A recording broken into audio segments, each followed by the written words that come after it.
நம்ம வந்து பட்டமரம் அப்படிங்கிற ஒரு செயல் பகுதி பார்த்துருக்கிறோம். அது பார்க்கறதுக்கு முன்னாடி பட்டமரம் அப்படின்னா என்னன்னா நல்லா செழிப்பா வளர்ந்துருக்கக்கூடிய மரம் இப்போ பட்டு போயிடுச்சு. பட்டு போயிடுச்சு மீன்ஸ் அது அதனுடைய வளர்ச்சியை நிறுத்தி வச்சு அவ்வளோதான், அது கருகிடுச்சு. இனி அந்த மரத்தினால நம்மளுக்கு எந்த பயனும் இல்லை.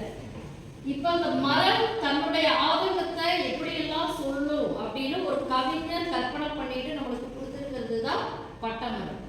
இந்த பட்டமரம் அப்படிங்கிற இந்த செயல்பகுதி பார்க்கறதுக்கு முன்னாடி இப்போ நல்லா கலைஞ்சிட்டு இருக்கிற மரங்கள் இருக்கக்கூடிய விளை நிலங்கள், விவசாயம் செய்யக்கூடிய பகுதியில் நம்ம என்ன பண்றோம்னா அந்த மரங்களை வெட்டி எல்லா இடத்துலையும் வித்து காசாக்கிட்டு விளைநிலங்கள் இப்ப கட்டடமா மாறிட்டு இருக்குது.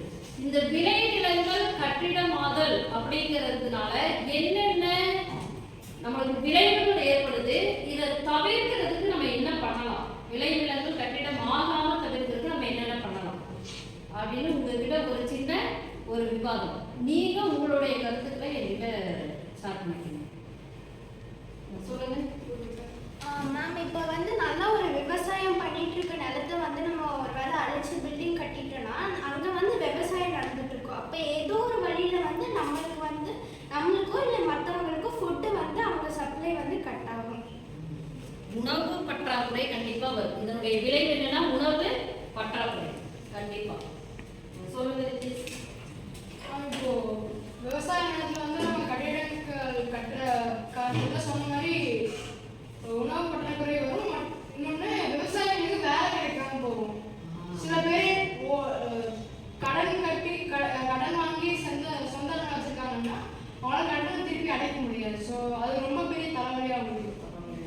வாழ்வாதாரம் பாதிக்கப்படும். விவசாயிகளுக்கான வாழ்வாதாரம் பாதிக்கப்படும். ஏன்னா உங்களுக்கு வருமானம் வர ஒரு இடத்துல அவங்க வித்துட்டாங்க அப்படின்னா கண்டிப்பா வருமானம் பாதிக்கப்படும். சரி, இது இப்படி ஒரு ரெண்டு பெரிய விளைவுகளே இதுதான். சரி, எப்படி தவிர்க்கலாம், விளைநிலங்களை கட்டிடமாகாம எப்படி தவிர்க்கலாம், என்ன மாதிரியான முயற்சிகளை எடுத்தா இதை தவிர்க்க முடியும்? தனி மனிதரோட அரசாங்கமோ யார் வேணாலும் என்ன முயற்சி எடுக்கலாம் சொல்லுங்க. கவர்மெண்ட் வந்து இப்படி வந்து விவசாய நிலங்களை வந்து நம்ம ஆக்கிரமிச்சு பில்டிங் வந்து கட்டக்கூடாது அப்படிங்கறத வந்து ஒரு லா மாதிரி எடுத்துட்டு வந்தா இந்த மாதிரி செயல்கள் எல்லாம் வந்து தடுக்கப்படும். தனித்தனி வீடா கட்டுறதுக்கு பதிலாக அப்பார்ட்மெண்ட்டை கட்டிட்டா இப்போ நம்ம வந்து வேற இடம் வாங்குற ஒரு அவசியம் இருக்காது. இது ஒரு நல்ல ஐடியா. தனித்தனி வீடா இல்லாம அப்பார்ட்மெண்டா கட்டிட்டா இடப்பற்றாக்குறை சொல்லுங்க. ரெண்டு பேர் சொன்ன மாதிரி தான் மேம். அந்த மாதிரி பண்ணி இன்னொன்று விவசாயிகளுக்கு அவங்க கொஞ்சம் எல்லாரும் வந்து அரசாங்கத்துல கொஞ்சம் நிலம் கொடுத்து அவங்க கொஞ்சம் உதவி பண்ணா ரொம்ப நல்லா இருக்கும். அரசாங்கத்துல இருந்து இன்னும் கொஞ்சம் நிலங்களை ஒதுக்கி தரணும். மேம் இன்னொரு இது வந்து என்னன்னா அரசாங்கம் வந்து இந்த மாதிரி கஷ்டப்படுற விவசாயிகள் இந்த நிலத்தை பறி கொடுத்துட்டு இருக்கிற விவசாயிகளோட கடனை வந்து அவங்க வந்து முயற்சி எடுத்தாங்கன்னா அவங்க அந்த கடனை எல்லாத்தையும் அடைச்சி அவங்க வந்து அவங்களோட வாழ்வாதாரத்தை வந்து அவங்களால உயர்த்த முடியும். விளைநிலங்களை கட்டிடமாதல்னால ஒண்ணு விவசாயிகளுக்கான வருமான பற்றாக்குறை ஏற்படுறது ஒண்ணு, அவங்களுடைய வாழ்வாதாரம் பாதிக்கப்படுறது ஒண்ணு. இது மிகப்பெரிய ஒரு பிரச்சனை தான். அப்புறம் நம்மளுக்கு தேவையான ஃபுட்டு கிடைக்கிறது கம்மியாக உணவு பற்றாக்குறை ஏற்படும்.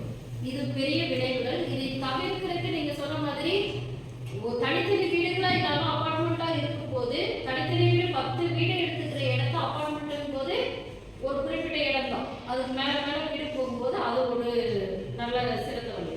இன்னொன்று அரசாங்கம் என்ன பண்றாங்கன்னா விளைநிலமா இருக்கிறது. இப்போ தோட்டம் அப்படின்னா நகர்ப்புற ஏரியா கிராமப்புற ஏரியான்னு பிரிச்சு வச்சிருப்பாங்க. அதுல தோட்டம் எது, காடு எது, காடு அப்படியெல்லாம் பிரிச்சு வச்சிருப்பாங்க. அந்த பகுதியை இதற்கு மேல யாருமே என்ன பண்ணக்கூடாது, விற்பனை செய்ய கூடாதுன்னு ஒரு ஸ்ட்ரிக்டான ஒரு ரூலை கொண்டு வந்துடணும்.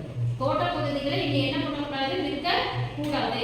அப்போ விவசாயி எதுக்காக விற்கிறான், அவனுடைய கஷ்டத்துக்காக விற்கிறான். இப்போ அவனுடைய கஷ்டத்தை தீர்க்கிறதுக்கு இந்த மாதிரி கவர்மெண்ட்ல இருந்து என்ன பண்ணலாம், ஸ்ரீராம் சொன்ன மாதிரி அவங்களுக்கு பண உதவி செய்யலாம். பண உதவி செஞ்சா கண்டிப்பா அவங்க என்ன பண்ண மாட்டாங்க, தன்னுடைய நிலத்தை வித்துதான் ஆகணும் அப்படிங்கிற நிலைமைக்கு போக மாட்டாங்க. இது ஒரு சிறந்த வழி.